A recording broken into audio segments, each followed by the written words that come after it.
Yeah. Tank is one of the most interesting fighters to watch because he's so different. His style is so different. You know, he's so economical. Like, he puts pressure on guys without throwing too many punches, and then starts to figure holes out. And the way he can explode and move in with one shot, my God. Yeah, he very explosive. He's very explosive, and you know, man, he be cracking them dudes. Hey, he be putting them to sleep. Just cracking people. Don't stub it on me, though. I'm not.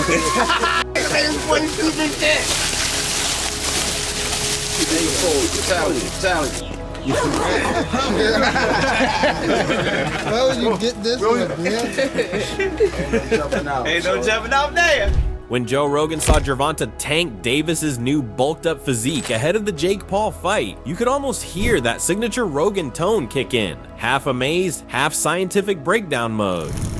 I'm a giant Gervonta fan. I think that guy's so unusual. Yeah. His style's so unusual, and his like patience. Yes.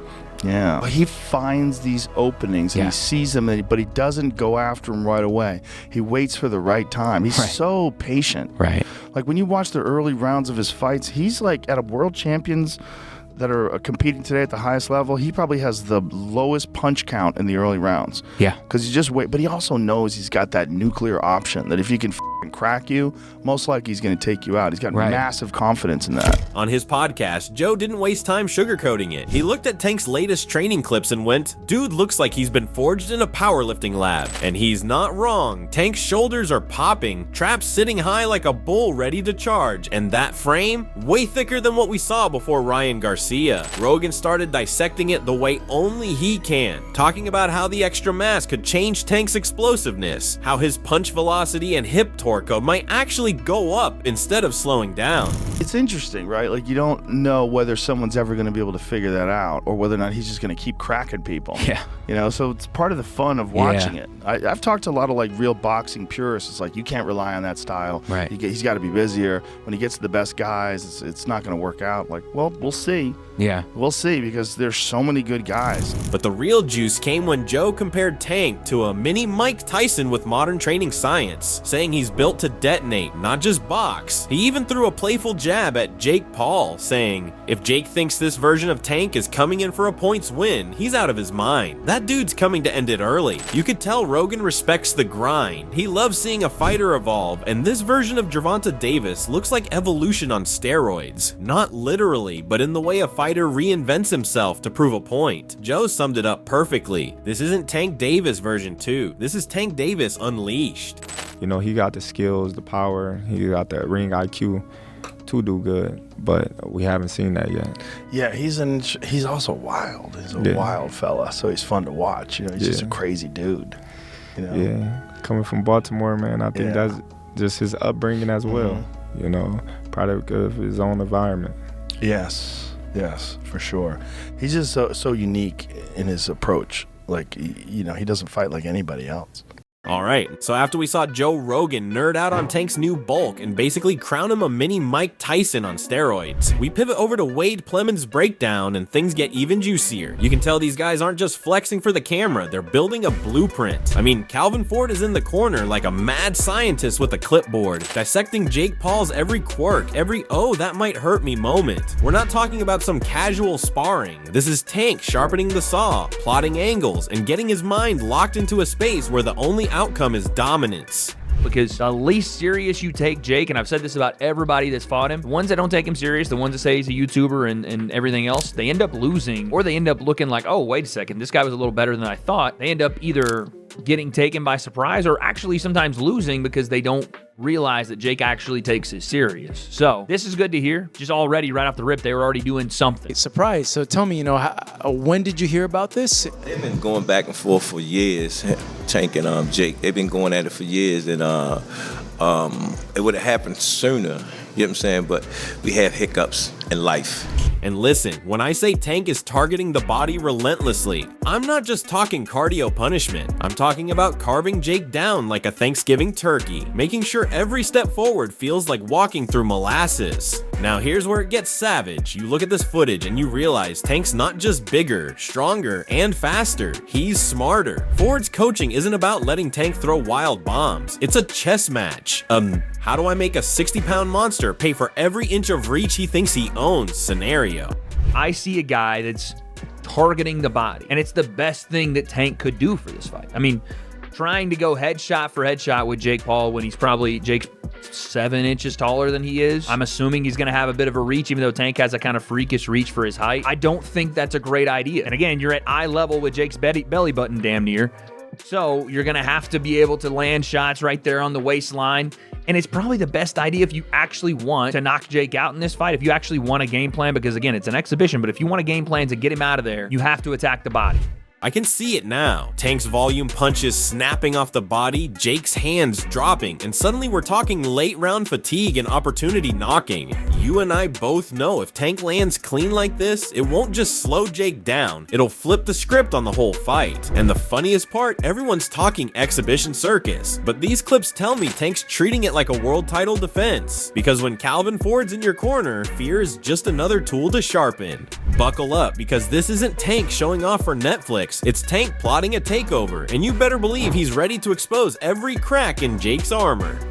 It would be ridiculously hard for Tank to actually knock Jake out. That's like 70-pound difference, 60-pound difference. That means something. And Jake's not some guy that's never thrown punches. He's a relative novice when it comes to, skill level that Tank has, but still, he knows how to protect himself. And again, his body structure allows for some mistakes to happen that he wouldn't have to pay for like he would if he was 135 pounds. Point being, I would be impressed, if Tank knocked him out cold or dropped him with something, hurt him badly. And just when we thought Calvin Ford's honesty was wild, here comes Lamont Roach Sr. dropping straight up boardroom heat on Gervonta Davis's business moves. Man didn't even throw punches, he threw contracts. He basically said Tank skipped a rematch and ran to Netflix like, forget honor, I'm chasing algorithms. And honestly, I can't even lie, this Jake Paul fight feels like boxing took a left turn into a YouTube thumbnail. Like, imagine explaining this to an old school fan. Yeah bro, Tank Davis is fighting the guy who used to prank people at Target.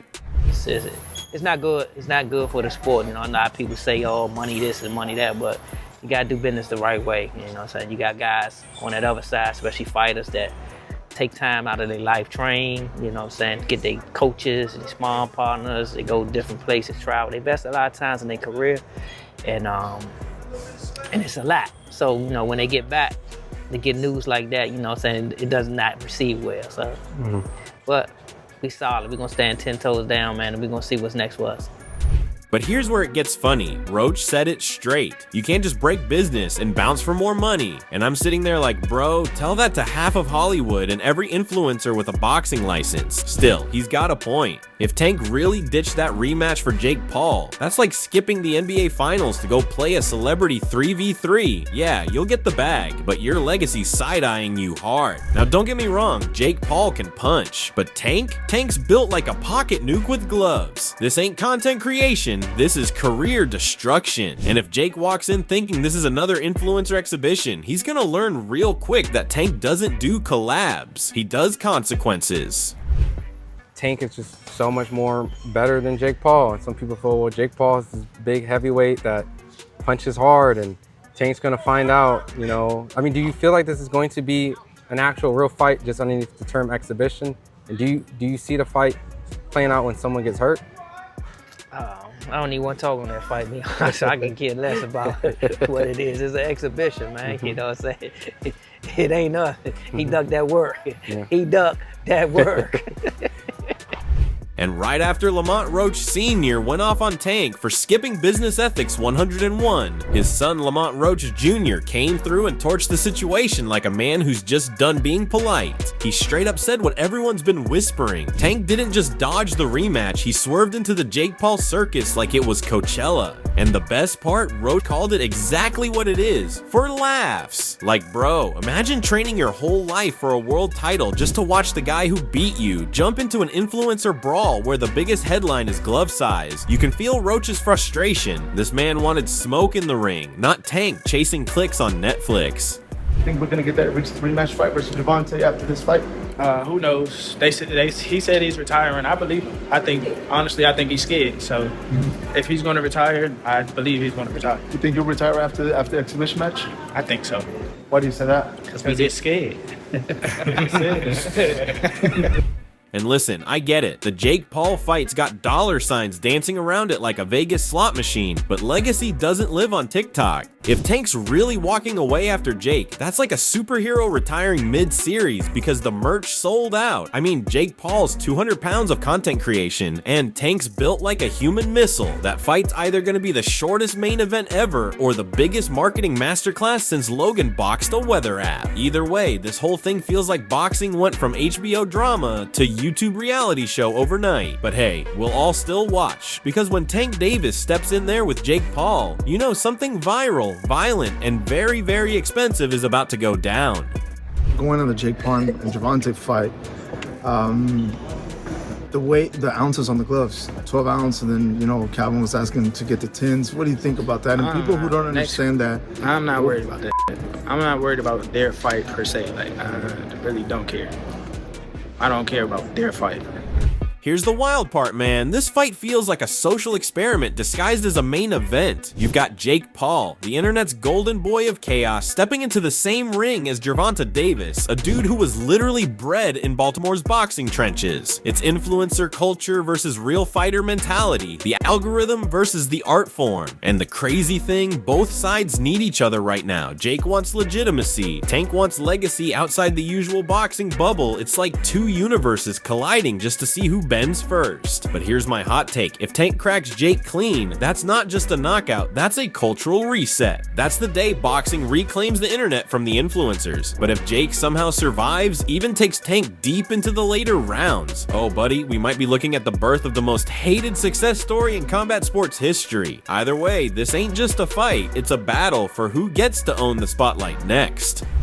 Jake Paul is good enough where people say, oh, he's terrible. Jake Paul is not a world-class fighter. I don't care how a person feel about that. Fighters that started in their formative years, like we did, 8, 9, 10, we got too much time in. Jake will never catch up to that. Nope. He'll never catch up to that. We just got too much time in. Yep. And there it is. One's chasing greatness, the other's chasing validation, but both are gambling with everything that makes them who they are. When those gloves touch, it won't just be a fight, it'll be the moment boxing finds out if authenticity still beats algorithm. Cause either Tank's about to remind the internet what real power looks like, or Jake's about to pull off the biggest plot twist since McGregor Mayweather. But what do you think? Is Tank about to drop Jake faster than Wi-Fi in a hotel lobby? Or is Jake really built to survive Baltimore smoke? Drop your thoughts below, debate it, roast it, defend it. I want to hear all of it. And yo, don't ever forget to like, share, and subscribe to Boxing Headquarters, the home of real talk, wild takes, and zero filters. See you in the next one.